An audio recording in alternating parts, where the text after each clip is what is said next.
नमस्कार। भाषा ज्ञान पर आधारित हमारे चैनल हिंदी जगत में एक बार फिर आपका स्वागत है।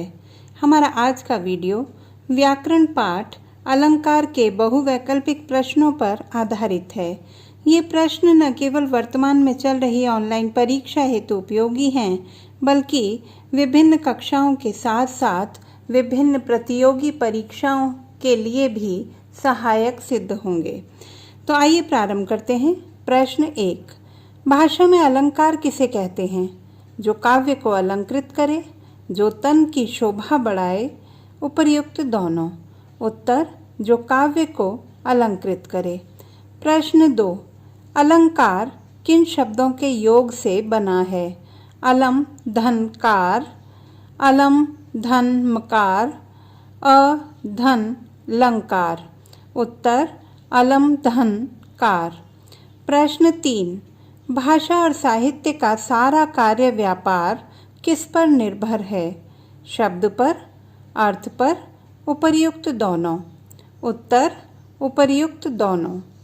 प्रश्न 4, कथन के सौंदर्य की अभिवृद्धि में सहायक तत्व नहीं है विशिष्ट चमत्कार, अर्थ वैशिष्ट्य, साहित्यिक शब्दावली। उत्तर, साहित्यिक शब्दावली। प्रश्न 5, अलंकार को कितने भेदों में बांटा गया है? 2, 3, 4। उत्तर, 2। प्रश्न 6, अलंकार के भेदों के नाम हैं?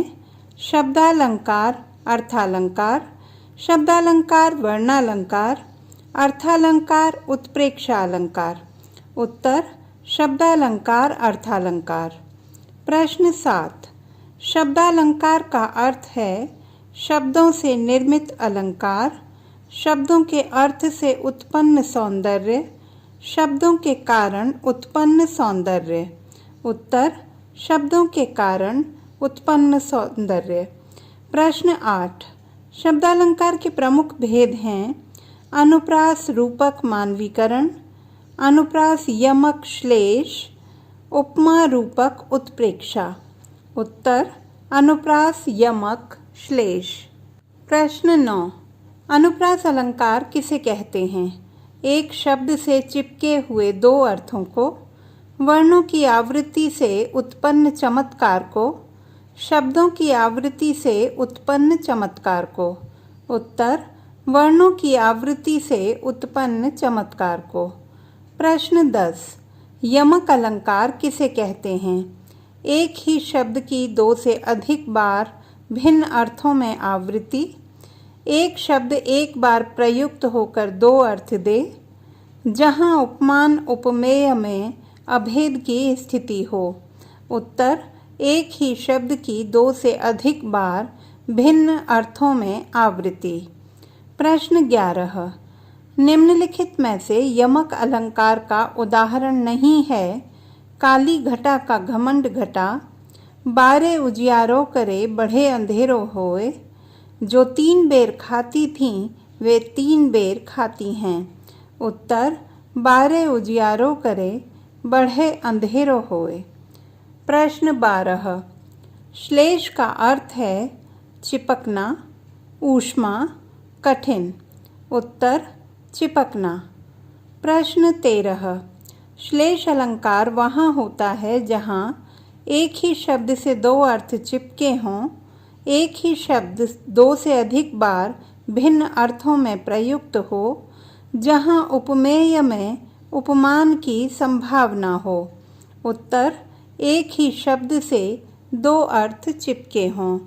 प्रश्न 14, दो पक्षों की तुलना करते समय उपमा के अंतर्गत किन तत्वों को ध्यान में रखा जाता है? उपमेय एवं उपमान, साधारण धर्म एवं वाचक शब्द, उपर्युक्त दोनों। उत्तर, उपर्युक्त दोनों। प्रश्न 15, अर्थालंकार किसे कहते हैं? अर्थ के माध्यम से काव्य के सौंदर्य की वृद्धि, काव्य सौंदर्य का अर्थ स्पष्टीकरण, अलंकार का अर्थ।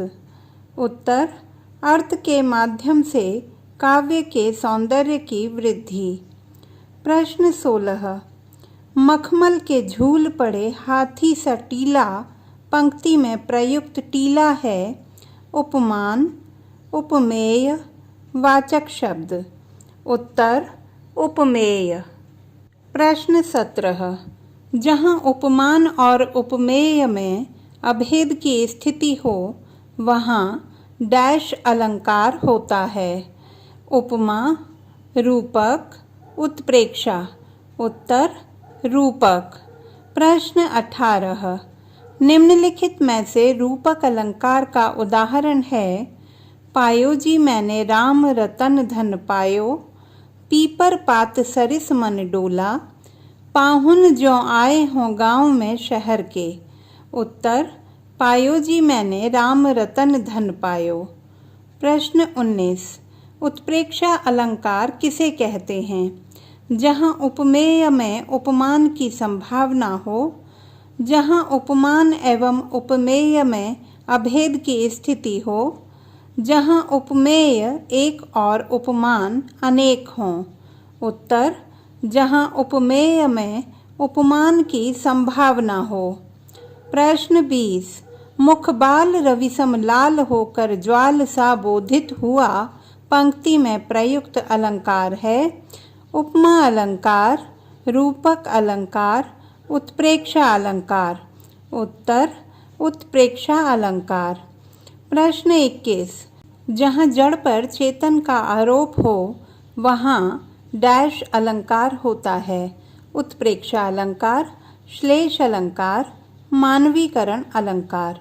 उत्तर मानवीकरण अलंकार। प्रश्न 22।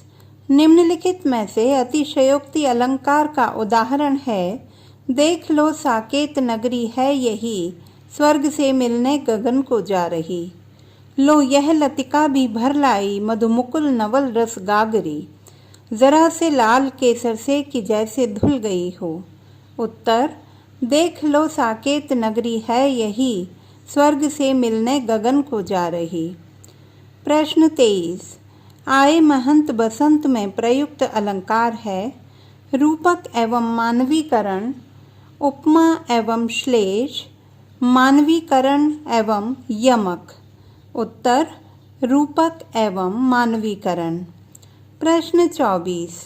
उत्प्रेक्षा अलंकार के वाचक शब्द हैं मनु मानो, मनहु जनु जानो, सा सी से सम, वर्णों की आवृत्ति। उत्तर मनु मानो, मनहु जनु जानो। प्रश्न 25। चंवर सदृश डोल रहे सरसों के सर अनंत पंक्ति में उपमान है सरसों, अनंत, चंवर। उत्तर चंवर। तो बच्चों ये थे व्याकरण पाठ अलंकार पर आधारित बहुवैकल्पिक प्रश्न। आशा करती हूँ कि यह वीडियो पाठ को सूक्ष्म रूप से समझने में सहायक सिद्ध होगा। पाठ के विस्तृत अध्ययन हेतु इस पर आधारित हमारा वीडियो देखना ना भूलें। भाषा संबंधी किसी भी समस्या के समाधान हेतु बने रहिए सुनीता भटनागर हिंदी जगत के साथ। आपका दिन शुभ हो।